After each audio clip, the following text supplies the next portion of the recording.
Šiandien žiniose, dėl ko 20 žmogaus teisų organizacijų prašo neskirti Kasčiūno ministru.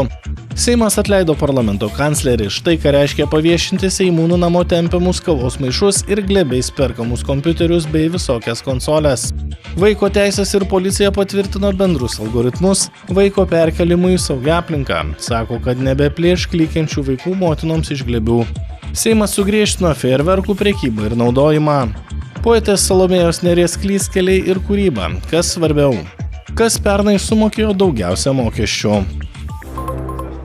Kažkaip nesiseka konservatoriams ir Šimonytei su kadrų pasirinkimu. Tai atsitempė į Seimą kokį įtariamą pedofilą, tai ministrus stumė buvusi Murzos bendramintį, be kita ko dar ir siejama su MG Baltic koncernu. Daugiau kaip 20 žmogaus teisų srityje dirbančių nevyriausybinių organizacijų ir asociacijų kreipėsi į prezidentą Gitaną Nausėdą, prašydamos neskirti Seimo nacionalinio saugumo ir gynybos komiteto vadovo Lauryno Kasčiūno krašto apsaugos ministru. Kasčiūno vertybės prieštarauja žmogaus teisėms. Atviros Lietuvos fondas ir kitos NVO mano, kad saugumo priešpastatymas žmogaus teisėms yra duobės kasimas. Kandidatai į prezidentus, kurie pritarė Stambulo konvencijos ratifikavimui ir partnerystės įstatymui, neturėtų siūlyti Kasčiūno į vieną svarbiausių valstybės postų, ypač šiuo metu. Šįryt paskelbtame pranešime cituojama Atviros Lietuvos fondo direktorė Sandra Adomavičiūtė. NVO kritikuoja Kasčiūną griežtos migracijos politikos, laikysenos su žmogaus teisėmis susijusiais klausimais, primena 2018 metais išsiųstą kvietimą vokiečių kraštutinės dešinės politikams atvykti į Lietuvą. Jį Kasčiūnas aiškino klaida. Kreipimosi iniciatoriai laikosi pozicijos, kad Kasčiūno veikla normalizuoja ir įgalina radikalias pažiūras visuomenėje, o tai daro valstybę dar labiau pažeidžiamą išorinių grėsmių akivaizdoje. Kreipimosi iniciatoriai teigia, kad tuo atveju, jei prezidentas Gitanas Nausėda patvirtintų politiko kandidatūrą, organizacijos sieks, kad Seime iškart būtų inicijuojama nepasitikėjimo Kasčiūnu procedūra. Mes gyvename demokratinėje visuomenėje ir visuomeninės organizacijos, nevyriausybinės organizacijos visada gali išreikšti savo nuomonę ir aš netgi skatinčiau tai daryti. Tik tai aš galbūt turėčiau klausimą ir joms, ar jos mano, kad asmens buvimas nacionalinio saugumo ir gynybos komiteto pirmininku negalėjo pridaryti panašaus pobūdžio bėdų, jeigu išties tie argumentai yra pagristi. Tai taip pat buvo labai įtakinga figūra, tačiau tuo metu, kai jisai buvo skiriamas, aš tokių abejonių arba priekaištų negirdėjau. Kasčiūnas sako, kad jį kritikuoja kairiosios organizacijos, o jis tikrai nėra kairysis, bet to eina vadovauti krašto gynybai, o ne su žmogaus teisėmis susijusiais klausimais. Premjerė Ingrida Šimonytė antradienį prezidentui pateikė Kasčiūno kandidatūrą į krašto apsaugos ministrus. Jis vakar susitiko su prezidentu. Prezidento patarėjas Kęstutis Budrys po susitikimo teigia, kad naują krašto apsaugos ministrą šalies vadovas tikisi paskirti dar šią savaitę. Po susitikimo su Kasčiūnu jau kreipėsi į specialiasias tarnybas dėl kandidatūros vertinimo. Premjerė Šimonytė paprašė populiariausio savo kabineto nario dabartinio krašto apsaugos ministro Arvydo Anušausko trauktis iš pareigų, nes jos teigimu šiame etape reikia greitesnių sprendimų ir didesnio įsitraukimo, sprendžiant įvairius su krašto apsauga susijusius klausimus. Konservatorių kritikai negailestingi, sako, kad kadencija eina pabaigon, net patys konservatoriai supranta, kad išlaikyti valdžią savo rankose per kitus rinkimus galimybių faktiškai nėra, tad daro viską, kad galimai įsisavintų kuo daugiau gynybai sugeneruotų lėšų. Konservatoriai sako viską darantis tik vardan tos Lietuvos, dėl mūsų ministrus skiria ir atleidžia prezidentas premjero teikimu. Įvertinsiu visus aspektus, dabar laukiu informacijos, kuri man leis geriau suprasti skirimo kontekstą ir tik tai tada apsispręsiu, tikiuosi, kad tai padarysiu iki penktadienio vakarą, bet galbūt tai gali dar nusikelti ir į pirmadienį. Politologų nuomonė gali būti, kad jis jo ir neskirs, tačiau dėl visako prisidengs spec tarnybų rekomendacijomis. Kitas galimas kandidatas į ministrus buvęs kariuomenės vadas Arvydas Pocius.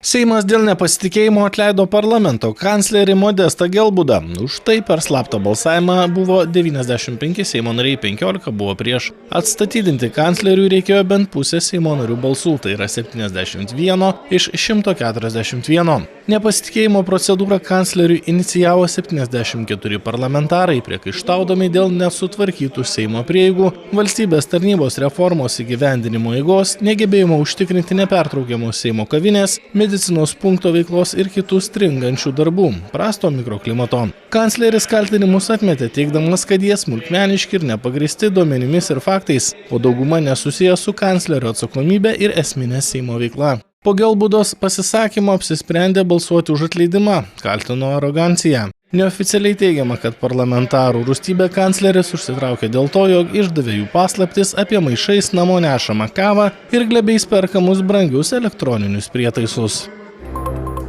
Vaiko teisių atstovai ir policija patvirtino bendrus algoritmus, kuriais vadovausis sudėtingais vaiko perkelimo į saugią aplinką atvejais. Pasirašėm svarbų algoritmą tarp policijos ir Valstybės vaiko teisių apsaugos ir įvaikinimo tarnybos, kaip kraštutiniais atvejais, noriu pabrėžti kraštutiniais atvejais, vaiko teisių gynėjai ir policijos pareigūnai bendradarbiaudami užtikrina vaiko perkelimą į saugią aplinką. Nuolat stebime situaciją ir vertiname savo institucijų veiksmus ir kartais savikritiškai juos pasižiūrime ir tikrai matome, kad ne visada mūsų institucijos veikia kaip tas tikslus laikrodis. Ir čia mes kalbame apie ypatingai jautrią situaciją, apie vaiką ir vaiko interesus. Todėl iš tikrųjų buvo priimtas prieš kelis mėnesius tas sprendimas, kad turime dar aiškiau sudėlioti mūsų institucijų darbuotojų veiksmus, algoritmus, kad, sakykime, nebūtų ir tiesioginė ir perkeltinė prasme trypčiojimo, ką reikia daryti, kokius sprendimus reikia priimti. Tiesiog jeigu yra priimtas sprendimas vaiką paimti iš aplinkos, ar yra tokia susidariusi situacija, kai reikia vaiką paimti iš aplinkos ir perkelti į saugią aplinką, tiesiog mes turime labai aiškiai žinoti, kas už ką atsakingas, kas ką turi daryti, kad mūsų veiksmai būtų tikrai koordinuoti ir kad tas sprendimas būtų įvykdytas, vėlgi atsižvelgiant į vaiko teisės ir interesus. Tikimasi, kad patvirtinti algoritmai leis užtikrinti, kad vaiko perkelimas vyktų efektyviau, labiau koordinuotai, draugiškiau ir sukeliant kaip įmanoma mažiau streso vaikui. Šie algoritmai bus taikomi tais atvejais, kai vaiko perkelimas į saugią aplinką yra būtinas, tačiau šeimos nariai ar kiti vietoje esantys žmonės nesutinka bendradarbiauti, su jais nepavyksta susitarti, būna nusiteikę agresyviai, apsvaigę.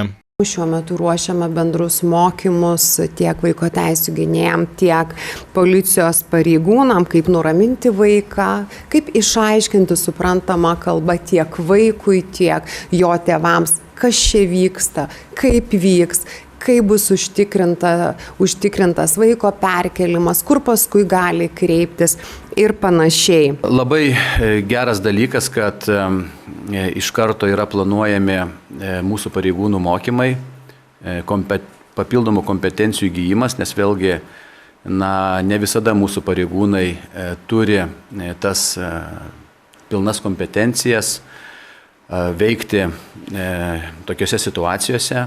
Tai aš tą tikrai pripažįstu. Pernai vaiko teisių gynėjai sulaukė daugiau kaip 57 000 pranešimų dėl galimai pažeistų vaiko teisių.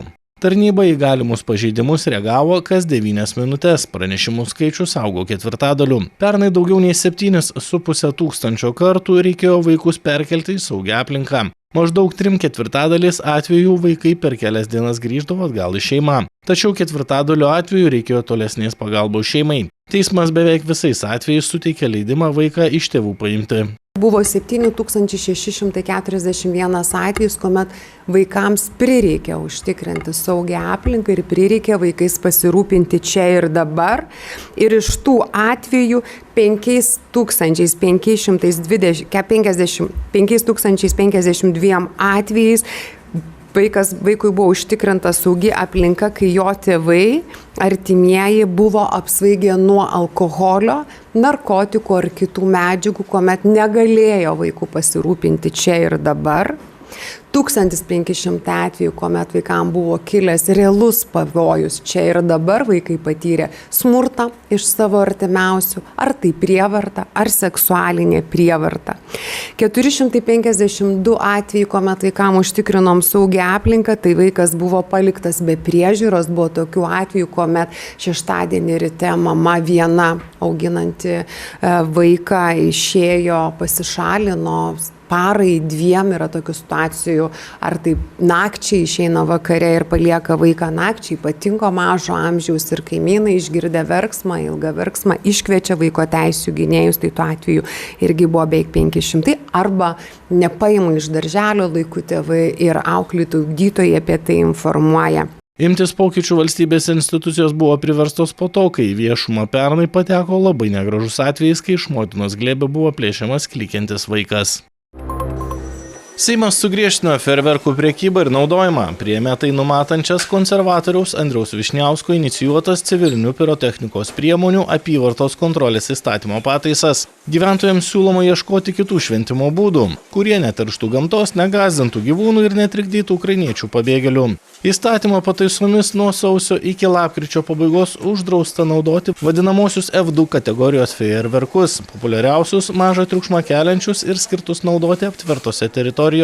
Išimtis bus taikomos prekybininkams, kurie turės leidimą gaminti ir laikyti visų kategorijų pirotechnikos priemonės, bet tik savose patalpose, pavyzdžiui, ginklų parduotuvėse. F2 kategorijos fejerverkų nebegalės įsigyti ir naudoti 16-17 metų jaunuoliai. Tai daryti bus galima tik nuo 18 metų. Taip pat Seimas apribojo nuotolinę tokių pirotechnikos priemonių, išskyrus skirtas naudoti būste prekybą. Draudimas galiotų ir degalinėms ar arčiau kaip 30 metrų nuo jų bei mokyklų.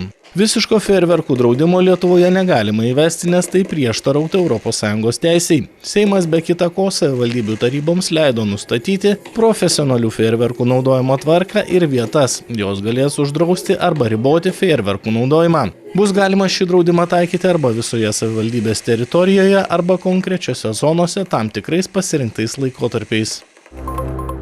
Desovietizacijos komisija, tyrinėjanti sovietmečio viešuosius užrašus bei simbolius, nusprendė, kad rašytojos Salomėjos Nėries vardo gatvės yra siejamos su totalitariniu režimu ir todėl turi būti pervadintos. Šis sprendimas pakurstė akademinės bei plačiosios visuomenės diskusiją. Salomėja Nėris pirmiausia į lietuvių literatūrą įėjo kaip neoromantizmo pradininkė. Ar ne, mes turėjome Maironį kaip žymų tokį romantizmo pradininką, tai toliau tą tradiciją tik jau neoromantinę srovę tęsė Salomėja Nėris.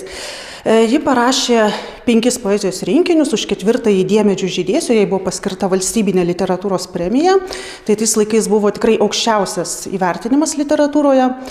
Taip pat Eglė Žalčių karalienė sueiliuota poema irgi už Tautvydo Sakinių motyvų pavartojimą, poetė gavo Lituanistikos instituto premiją, tai tikrai buvo viena produktyviausių tarpukario poečių. 51 metais, jau po jos mirties, sudarinėdami antologiją, Lietuvos rašytojai, reiškia emigrantai Jonas Aistis ir Antanas Vaičiulaitis įtraukė į tą antologiją 17 jos eilėraščių, tai yra tiek pat, kiek Brazdžionio, reiškia. Jinai visada buvo, reiškia, tam tikras matas kitiems autoriams Lietuvoje,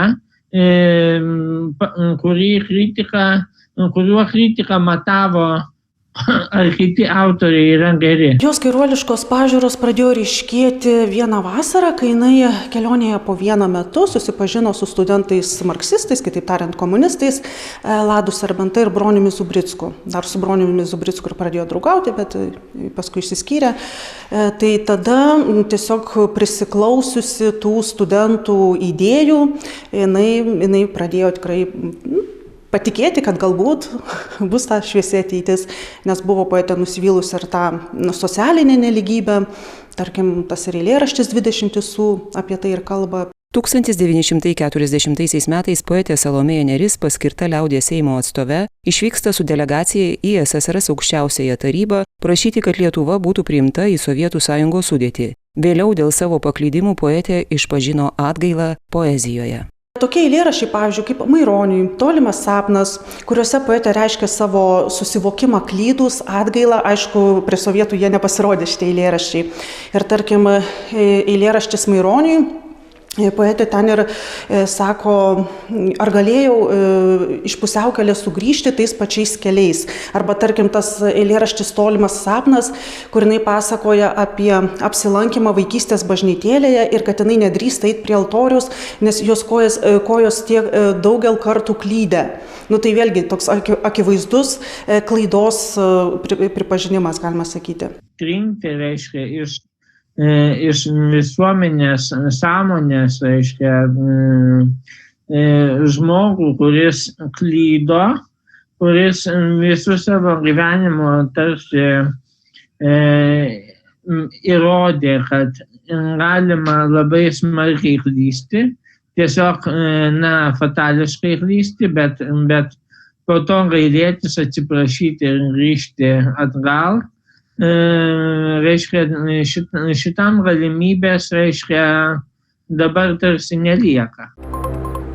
Daugiausia mokesčių valstybiniai mokesčių inspekcijai kartu su įmokomis Sodrai pernai sumokėjo naftos importo ir perdirbimo bendrovė Orlen Lietuva. Skelbia portalas Verslo žinios. Pasak jo, Orlen Lietuva pernai sumokėjo 540 milijonų eurų. Verslininko Ivano Paleičiko šeimos narių kontroliuojama naftos prekybos bendrovė Okseta pernai į VMI ir Sodros sąskaitas pervedė 303 milijonų. Elektros ir gamtinių dujų tiekėja Ignitis 288 milijonus eurų, degalinių tinklo valdytojas Ekalkai Lietuva 245 milijonus eurų, o tabako gaminių gamintoja Philip Morris Baltic 236 milijonus eurų. Tuo metu vien į valstybinį socialinio draudimo fondą didžiausias sumas pervedė dvi didžiausios šalies klinikinės ligoninės, kurios turi daug darbuotojų ir moka jiems vidutiniškai nemažus atlyginimus. Kauno klinikos Sodrai pernai sumokėjo 45 milijonus eurų įmokų, o Santaros klinikos 43 milijonus eurų. Tarp lyderių ir mažmeninės prekybos tinklą valdanti Maxima LT pernai pervedusi Sodrai 40 milijonų eurų, Danske Bank Lietuvos filialas 38 milijonus eurų ir Vilniaus universitetas 30 milijonų eurų. Daugiausia mokesčių be akcizų ir pridėtinės vertės mokesčio pernai sumokėjo valstybinių miškų urėdija bei biotechnologijų įmonė Thermo Fisher Scientific Baltics, o skaičiuojant visus pervestus mokesčius Orlen Lietuva ir Paleičiko Okseta.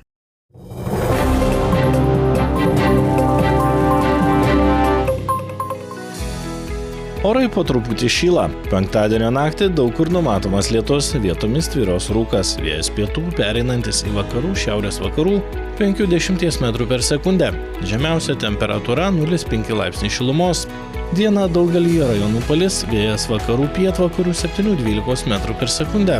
Vietomis daugiausia vakarų Lietuvoje gūsiai sieks 15 metrų per sekundę. Aukščiausia temperatūra 3–8 laipsniai šilumos. Debesuota popiet palis, kai kur ir smarkiai Rygoje. Oro temperatūra nuo 4–6 laipsnių šilumos. Naktį lis ir Taline, naktį ir dieną apie 4 šilumos. Apsiniaukęs dangus ir Varšuvoje, naktį apie 4, dieną oras sušils iki 10 šilumos. Kyjive debesuota su pragiedruliais, oro temperatūra naktį apie 3, dieną kils iki 10 laipsnių šilumos.